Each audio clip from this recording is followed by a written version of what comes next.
When I landed in this land, I didn't know one word of English. And today, after 27 years, all my life here, and I love America. I love it. I love it. This land. You too, man.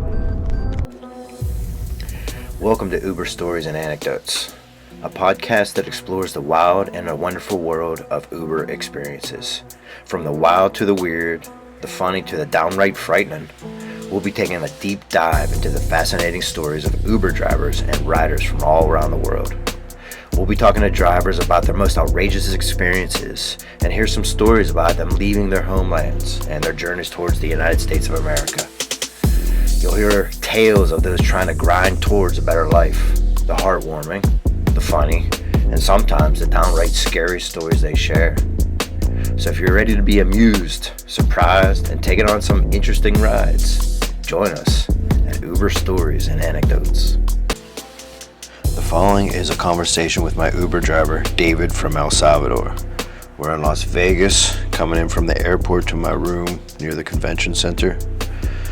It's a short ride, and we had a little language barrier that kept or limited fluid conversation. But overall, wow, this was a good interview. I hope you enjoy it. My interview with David from El Salvador. Alright. So you're David, right? Yeah. Where are you from, David? El Salvador. Cool. Yeah. How long you been here? 4 years. 4 years. Why? I have family here, but in my country it's very dangerous, and I work at Congress. Huh? Yeah. In El Salvador or In El Salvador? Yeah, El Salvador. But for my work, it's political. It's political, and I receive threats. To get things done politically, threat. Sorry, Baba, my English is not good. It's fine. Yeah, I receive threats for my work. Like death threat or punishment threat or to like how? The gangs. Okay, yeah, like. But my political party is versus the in this time the president has a pact with the gangs. Yeah, and my political party, no good. And for my work, I receive a lot of threat. But the last one, 2 guys put me a gun in my front. Yeah, and in 2016, I come here for visit. But I said in this time, I said my wife, hey, I need to move here. Is for safe, and I decided I come here for that reason. It's very hard, but we left everything. Yes. All life, we left house, good jobs. Yeah. My wife, she is a psychology. Okay. Yeah. She works too in the Congress.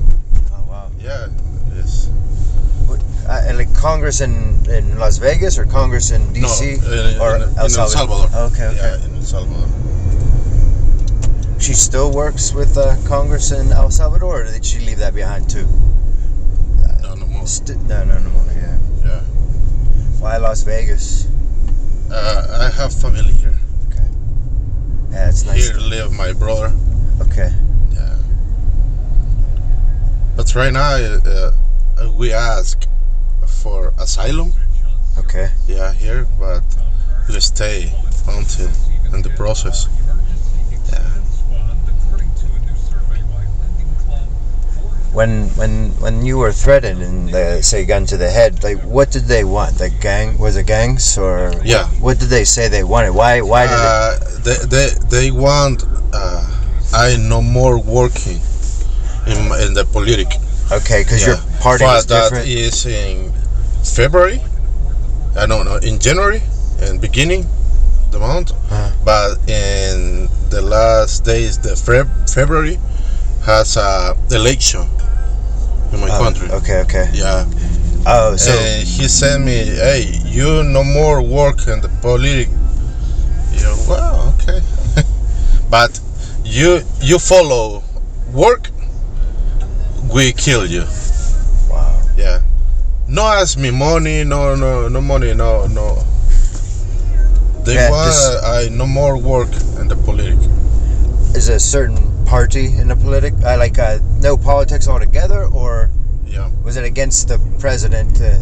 Are you a opposite president? Yeah. Okay. Yes.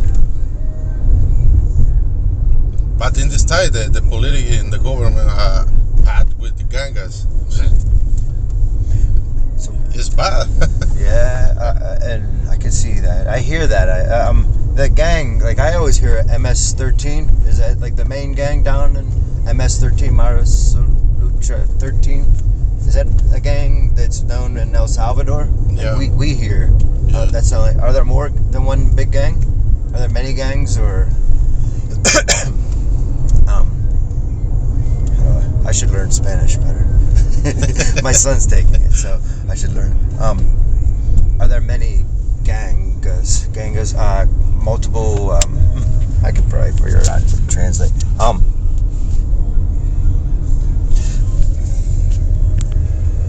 The politicians and the gangs together. Is it one gang or many gangs? No, many gangs. Yes, El Salvador has around 3 or 4 different gangs, but the more is 18, say, and the Mara Salvatrucha Yes. 13. Yes. 13. That's the one I know. Yeah. Marla. Yeah. So 18 is biggest? Yeah. Huh? 18 and 13. Mara Salvatrucha 13 is the biggest. Okay. So- Okay. Yeah.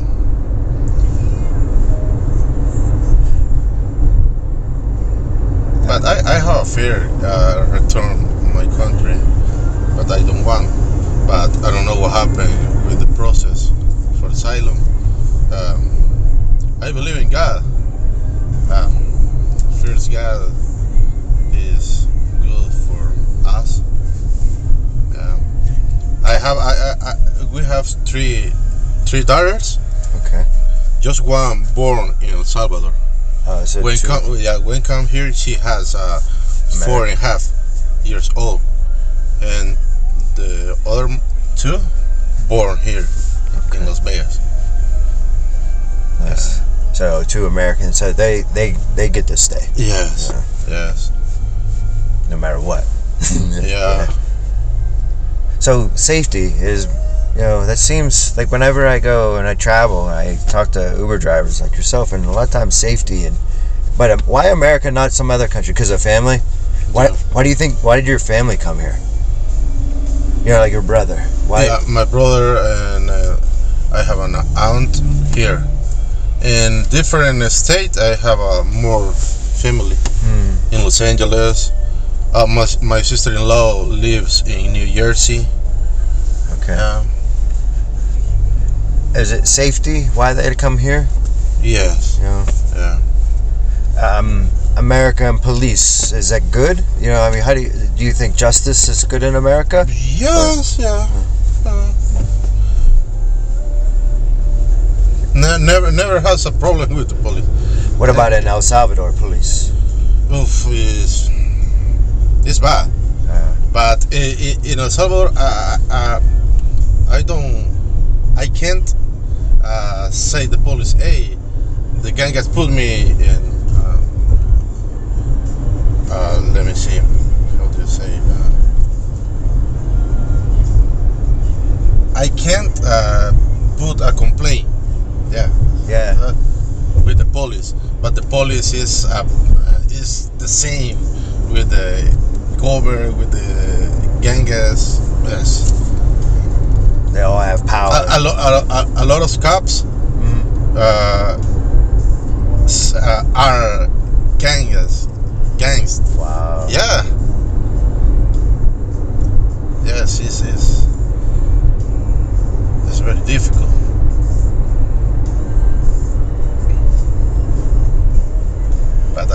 begin at zero in this country. At zero. At zero? I begin at zero. We left everything in El Salvador. Good brother. Yeah. You stay with your brother when you came first, or Yeah. But 2 months. Yeah. Cool. Yeah. Do you? So you Uber drive? Do you do any other line of work, or? No. Okay. No. It's a main job. It's my main job. When I come here, my first work job is in a Mexican restaurant for 2 years and a half. Okay. Yeah. For that reason, my English is not good. I passed for 2 years and a half, listening and speaking only Spanish. And I have a partner in my line, and I said, "Hey man, tell me in English." Okay. But the restaurant is very busy all the time, and forget English, only Spanish all the time. Oh my God! But I'm trying. I study right now. Yeah. My teacher said me, myself close my ear. I need open. I say, what? How? It's very hard. Yeah. Oh.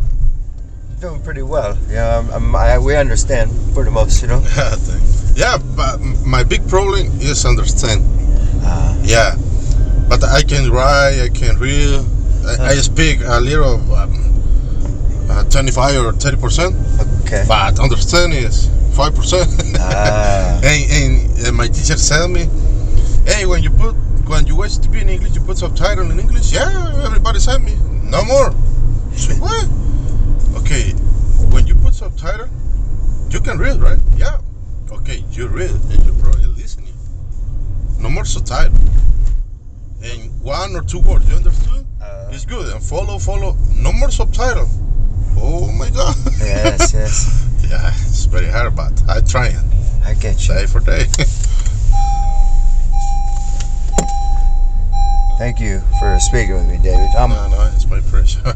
With your I try and spell it, but it's good. I don't have a podcast yet, but maybe, and I'm writing. Is it okay if I put this in something, like part of a conversation in a book or something? Yeah, don't worry. Thank you, sir. Yeah, no problem. And I have your full name, so. Okay. I think. Oh no, I just have David, but thank you. You're welcome. So that was my conversation with David. It blew me away and really made me want to understand El Salvador a little bit deeper. First thing I did was just scroll the internet, found some videos on YouTube and found some statistics. And 2022 closed with 615 murders in El Salvador, and this is a reduction of 46% compared to 2021. Now, we'll get into why that may be, but I was thinking, all right, how large of a population is El Salvador? And we're looking at like 6.3 million, people. So, and looking to see where they rank in terms of homicides around the world. And by far, on every site that I see, El Salvador ranks top of all countries in terms of murder rate per capita. And they usually publish by 100,000 inhabitants. And El Salvador tops the list, World Population Review. This is in 2017. It was 61.7. Now, with this new president who is being touted as the cool dictator, we're looking at 52.02. The cool dictator is Nayib Bukele, and we'll get to him in a second. But we're going from 61.7 per 100,000 to 52.2, still leading the world in terms of murder per capita, in terms of a country.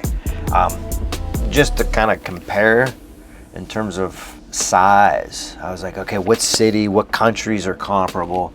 I mean, Los Angeles has 10 million people. So, this is more looking at the size of Indiana or Missouri, somewhere around there. And when I really started thinking about comparing, my first thought was Chicago would be a good city. But really, Chicago doesn't even, it's not much of a blip in compared to the peak of El Salvadorian strife. I mean, we're like 630 homicides in a year. But I mean, the most comparable city that I found, St. Louis outdoes El Salvador in terms of homicide rate. St. Louis, Missouri, but Baltimore is about comparable to the good times of El Salvador. Like, we're looking at the 2022 murder rate where it's 52 per 100,000, and Baltimore is very comparable with 51.1. New Orleans is up there in St. Louis, but St. Louis is 69, so this is back. St. Louis, East St. Louis. And I was reading, what do they attribute to this? The high likelihood of violence is attributed to the parts of the city, such as East St. Louis, that experience conditions of increased likelihood, such as unsafe housing, failing economy, and poor school systems. This is the World Population Review. And I look at that, how is that? I remember watching the Griswold's family vacation going across the country, and Clark Griswold gets his tires taken as he pulls off into East St. Louis years ago. Same type of reputation, not murder, but crime, and unsafe housing and poor school system. How is that not changing? I think domestically we got to look at that. And people were leaving El Salvador to come to America. And St. Louis is far worse in terms of homicide rate.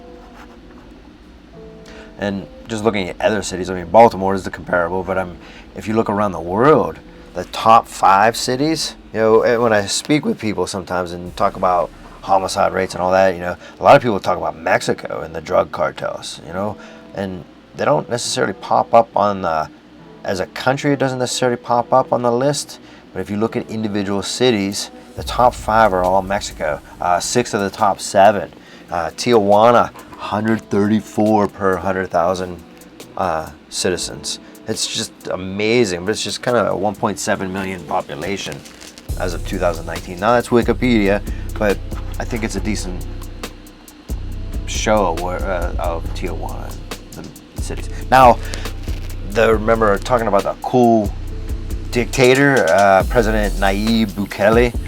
He actually came after 2019. He came in after Salvador Sanchez Serene was running, and I think that's actually when David was accosted and threatened to get out of politics. It was when Serene was taking office back in 2014.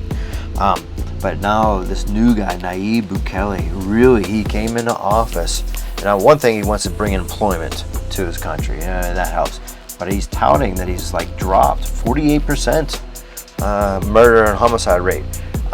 Watching some videos like Vice and all that, basically what they are doing, and they're effectively waging war on their citizens, gang members. So it's 18th Street gang and MS-13 are the 2 prominent gangs, but